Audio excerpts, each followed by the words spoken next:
Keindahan Pulau Lombok tidak terbatas hanya pada kekayaan alamnya saja, namun juga pada kekayaan budayanya. Akan tetapi, saat ini kekayaan budaya itu khususnya sastra lisan, baik disengaja ataupun tidak, telah ditinggalkan oleh penuturnya. Rendahnya ketertarikan generasi muda terhadap sastra lisan cukup menjadi perhatian. Banyak budaya yang ditinggalkan, bahkan dilupakan, salah satunya Sesengga. Sesengga adalah sastra lisan tradisional masyarakat Sasak yang berisi perumpamaan, nasihat, dan pesan. Sesengga merupakan bentuk simbolis yang syarat nilai budaya. Pembelajaran muatan lokal yang sudah berjalan di SDN 5 Cakranegara saat ini dirasa belum mampu memenuhi keutuhan substansi baik penyampaian, pembelajaran, atau segi kebudayaannya. Dengan demikian, perlu adanya pembaharuan metode pembelajaran sehingga materi pembelajaran muatan lokal dapat diterima dan dipahami dengan mudah. Dengan berpedoman pada Perda Provinsi NTB nomor 5 tahun 2020 yaitu mendayagunakan penggunaan bahasa daerah dan sastra daerah sebagai sarana untuk pembangunan karakter, budi pekerti, dan pembentuk kepribadian suku bangsa. Diharapkan penyampaian Sesengga secara utuh dan kontinu akan membawa dampak besar untuk generasi muda dalam berperilaku serta dapat melestarikan budaya dan sastra daerah sebagai jati diri bangsa. Realisasi ekspresi dari Sesengga ini bermacam-macam, dapat berupa pantun, peribahasa, atau nyanyi. Penyampaian sastra lisan ini bebas dilakukan sesuai dengan kebutuhan, namun tetap tidak menghilangkan pesan moral yang ingin disampaikan. Hadirnya inovasi Tebu Sirika, teater boneka edukasi berbasis cerita lokal ini dapat menjadi solusi agar penyampaian sastra dan budaya daerah ke siswa menjadi lebih menarik namun tetap mengedukasi.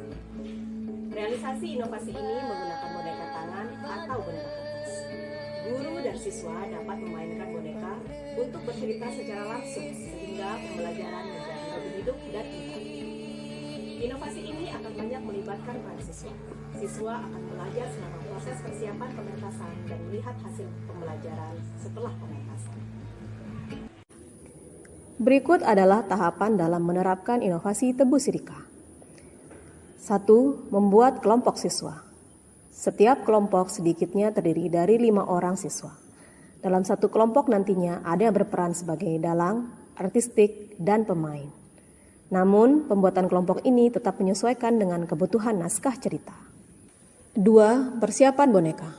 Pembuatan boneka tangan dilakukan bersama-sama, melibatkan seluruh anggota kelompok. Boneka tangan dapat dibuat dari kain, kaos kaki, atau kertas. Jika ingin lebih mudah dan cepat, dapat menggunakan wayang kertas. Dihias dan diwarnai untuk menampilkan ekspresi dan karakter dari boneka atau wayang. 3. Pembuatan naskah cerita. Pembuatan naskah dilakukan oleh siswa dengan arahan dari guru. Sesuaikan cerita dengan materi pembelajaran dan tetap menyisipkan Sesengga yang relevan dengan latar belakang cerita. Tambahkan dialog humor agar lebih menarik. Pembuatan naskah ini beragam, dapat berupa cerita legenda Sasak atau tokoh Sasak. 4. Pementasan di kelas.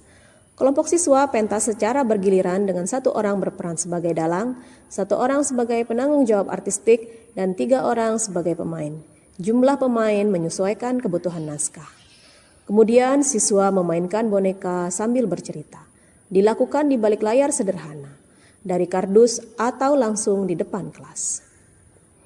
5. Diskusi dan refleksi.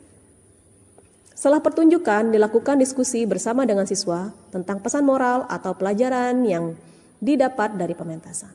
Kelompok lain dapat menanggapi kekurangan, kelebihan, dan perbaikan yang dapat dilakukan oleh kelompok yang pentas.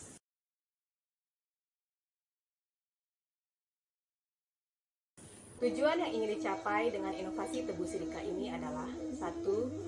Melatih siswa dalam bekerja kelompok, menulis, bercerita, serta mendongeng. Selanjutnya adalah sebagai upaya untuk melestarikan budaya Sasak, yaitu Sesengga Sasak.